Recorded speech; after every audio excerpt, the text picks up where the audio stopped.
Welcome to Arpita's cuisine. દાળ પલાળવાની ઝંઝટ વગર અને ખૂબ જ ઇઝી રીતે, ખૂબ જ ઓછા ટાઈમમાં આજે આપણે નવી રીતે મેંદુ વડા બનાવીશું. તો ચલો રેસીપી સ્ટાર્ટ કરીએ. આવી જ નવી રેસીપી જોવા માટે મારી ચેનલને સબસ્ક્રાઈબ કરી લેજો અને બાજુમાં રહેલા બેલ આઇકોનને પ્રેસ કરી લેજો, એટલે રેસીપીનું નોટિફિકેશન તમને જલ્દીથી મળી જાય. ફેસબુક પેજ અને ઇન્સ્ટાગ્રામ ઉપર ફોલો કરવાનું ના ભૂલતા.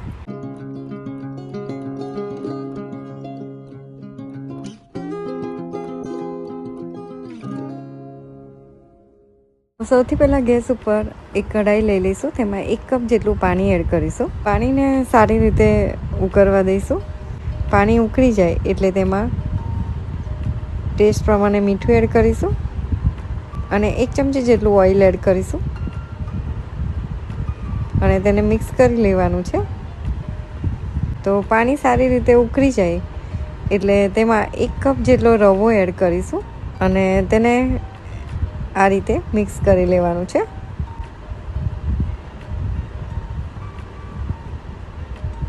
તો થોડી વારમાં જ તે એકદમ ઘાટું થઈ જશે અને આપણે લોટ બંધાય તેવો ડો તેનો થઈ જશે.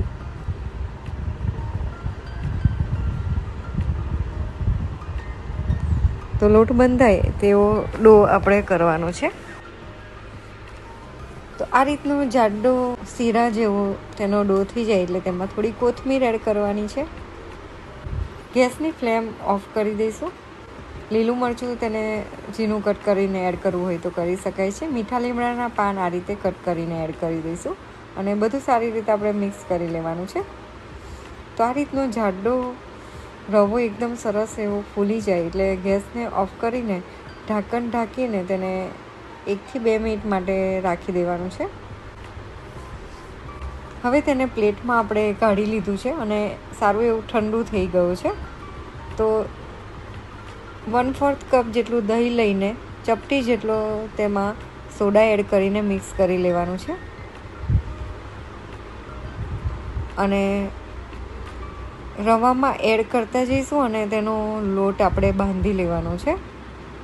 તો આ રીતે હાથની હથેળીથી તેને મસળતા જઈશું અને દહીં એડ કરીને તેને એકદમ સારું એવું મસળીને લોટ બાંધવાનો છે. તો ખૂબ જ ફટાફટ આ મેંદુ વડા બને છે અને ખૂબ જ ટેસ્ટી લાગે છે. તો તમારે કિડ્સને નાસ્તામાં સવારે ફટાફટ મેંદુ વડા બનાવવા હોય તો આ રીતે તમે ડો બનાવીને રેડી કરીને ફ્રીજમાં રાખી શકો છો અને ફટાફટ મેંદુ વડા બની જાય છે. તો આ આપણો ડો રેડી છે. તો હવે તેમાંથી મેંદુ વડા બનાવીશું. તો તેલવાળા હાથ કરી લઈશું અને આ રીતે તેના ગોળ બોલ્સ વાળીને આ રીતે પ્રેસ કરી લઈશું. ખૂબ જ ઇઝી રીતે અને ફટાફટ આ મેંદુ વડા બને છે. તો તેવી જ રીતે આપણે બધા જ મેંદુ વડાને બનાવી લેવાના છે. તો આ રીતે બોલ્સ બનાવી લઈશું અને તેને વચ્ચેથી આ રીતે મેંદુ વડાને બનાવી લેવાના અને વેલણ હોય તો વેલણથી મદદથી પણ તમે વચ્ચે તેને હોલ કરી શકો છો.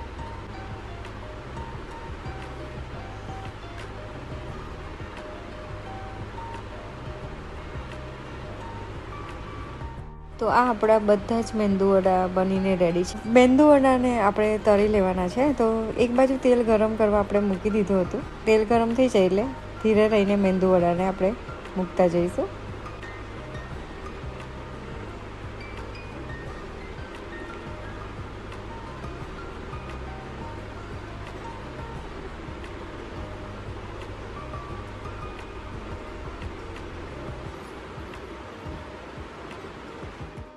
તો નીચે ચોંટી ના જાય એટલે તેને આ રીતે ધીરે રહીને તેને હલાવતા રહેવાનું. તો થોડીક વાર પછી આ રીતે તેને પલટાવતા રહીશું અને એકદમ ક્રિસ્પી અને ગોલ્ડન બ્રાઉન કલરના થાય ત્યાં સુધી આપણે તેને થવા દેવાના છે. ગેસની ફ્લેમ મીડિયમ ટુ હાઈ રાખવાની છે.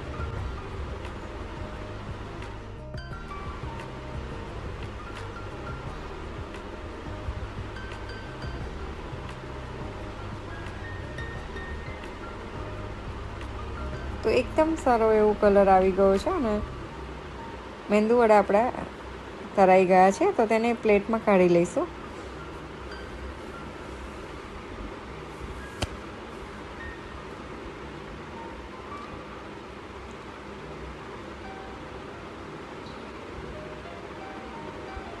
તો આ આપણા ગરમા ગરમ મેંદુવડા રેડી છે. તેને નારિયેળની ચટણી અને તીખી રેડ ચટણી સાથે સર્વ કરીશું. તો તમને આ રેસીપી કેવી લાગી પ્લીઝ લાઇક કરજો, શેર કરજો અને કમેન્ટ બોક્સમાં મને જરૂરથી જણાવજો. રેસીપી ગમે તો વધારેમાં વધારે શેર કરજો.